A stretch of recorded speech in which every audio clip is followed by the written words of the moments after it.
Our next speaker is Jenna Smith, who's the Executive Director of the Central Coast Ag Network. And hopefully we'll have time for a few questions, but I guess the caveat is you're standing between the group and lunch. And I think it's a healthy lunch. So I have a lot of power right now, is what you're telling me. Good morning. I'm really excited to be here. I love talking about food systems work, and I'm hoping that the relationship that food systems work to the health sector is really clear to you guys. I am the Executive Director of the Central Coast Ag Network. It's a nonprofit that was founded in 2003 with the purpose of creating and supporting a sustainable regional local food system here at the San Luis Obispo County level. One way that we are seeking to express to the public what a sustainable local food system looks like is through the development of a 17-acre publicly accessible demonstration farm. It's really close to here. If you go back out Calle Joaquin north until it dead ends, you would be at the property. So this property is owned by the city of San Luis Obispo. We are looking to develop it together in partnership.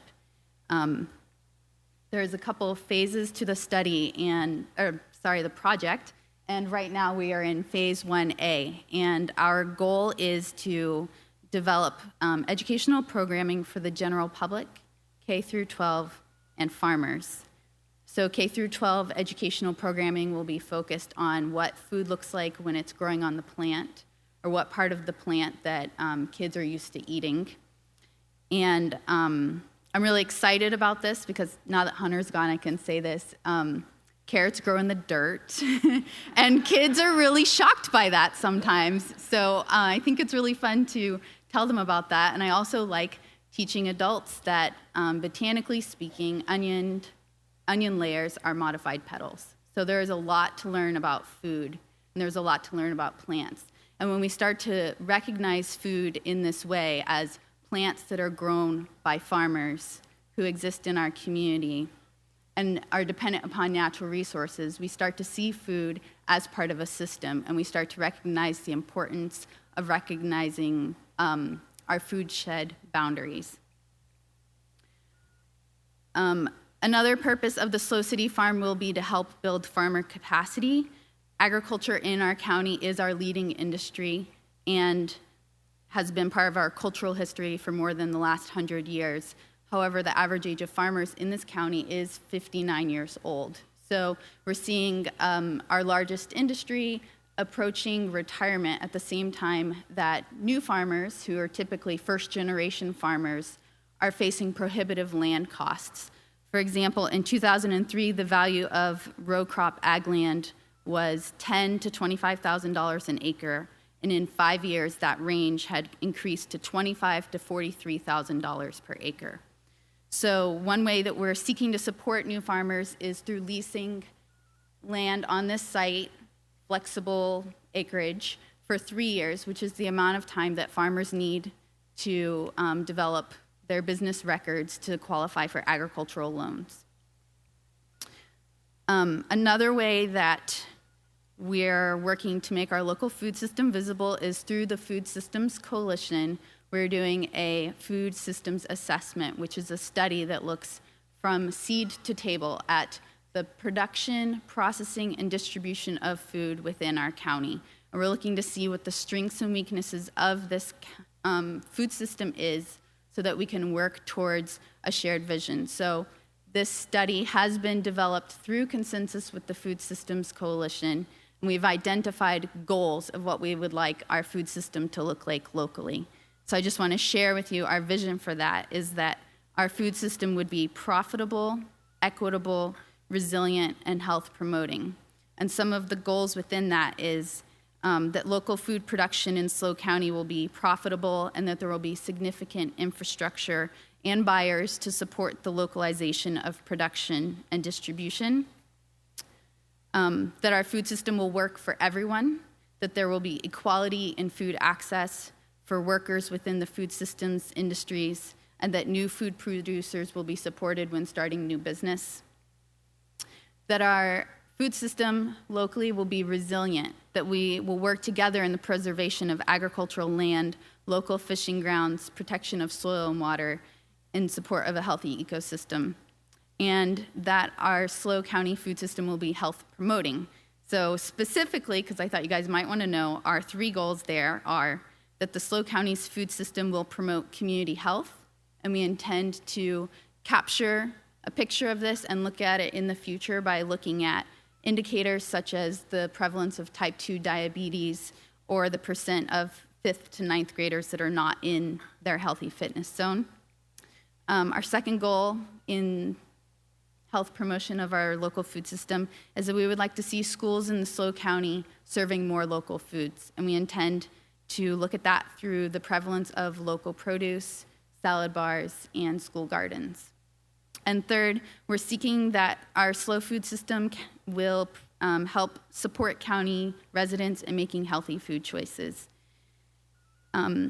My experience in the Food Systems Coalition has been really empowering. It's very exciting when we find a value that everyone can get behind. And so I see a lot of potential for this type of work. I know that in about 2009, there were about 14 food policy councils across the nation and in Canada, and now there are 46 in the state of California alone. So if Michael Dimick had been here, he would have spoken more about this. So I just want to share with you that his organization, Roots of Change, has started a state-level food policy council, of which 27 of the local coalitions across the state sit on this coalition. And the goal is to engage with our policymakers in discussion about state-level policies that will be in support of healthier, more sustainable, and more equitable food systems. So I am a voting member on this coalition, and I sit there on behalf of our local food policy, or food systems coalition. So I'm capturing the voice of our county and bringing it to the state level in discussions about policies that affect everyone. So that's been very exciting. And that is my quick version of the projects that we're up to. My organization is also doing an assessment of all of the publicly owned lands for their agricultural viability to try and make more lands available to new farmers. And our website is a way to find all of the local community-supported agriculture programs, farmers markets, and local farmers, and that is centralcoastgrown.org. Thank you.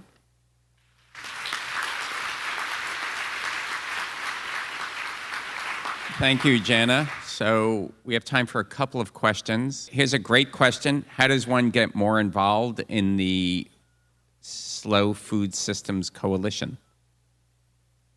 Our next meeting is November 28th, I believe, from 3 to 5 p.m. at the Ag Commissioner's office on Sierra Way. And those meetings are open to anyone, so we'd love to have you join us and learn more about ways to get involved. I also want to say the state-level California Food Policy Council has working groups that are open for membership regardless of your association with the local initiatives. So I think this is for Carl. So in San Luis Obispo County, unhealthy eating amongst the low-income community is perhaps a product of cost, of transportation, or education, or lack of education. Given these multiple issues, which is the most effective issue to address first? Well, it's a complicated question because they're all woven together, actually, and I think you have to address them all kind of at the same time. The matter of cost, of course, is, it's the common phraseology is that if you're low income, you can't afford healthy food, which is true in some ways. If you're buying wheat bread, you want to buy wheat bread, but you can't afford it because it's a little more expensive than white bread. for healthier kinds of products that are 100% juice, for example, that kids like to drink, as opposed to juice with a lot of sugar, corn syrup in it. The healthier is a lot more expensive. So in those kinds of choices, low-income people have to make all the time. Accessibility transportation is also an issue for people who live in food deserts, as they're called, and we have a few of those in San Luis Obispo County. I know up in San Miguel, for example, there currently is no market there that really handles a great variety or often any fresh fruit and vegetables.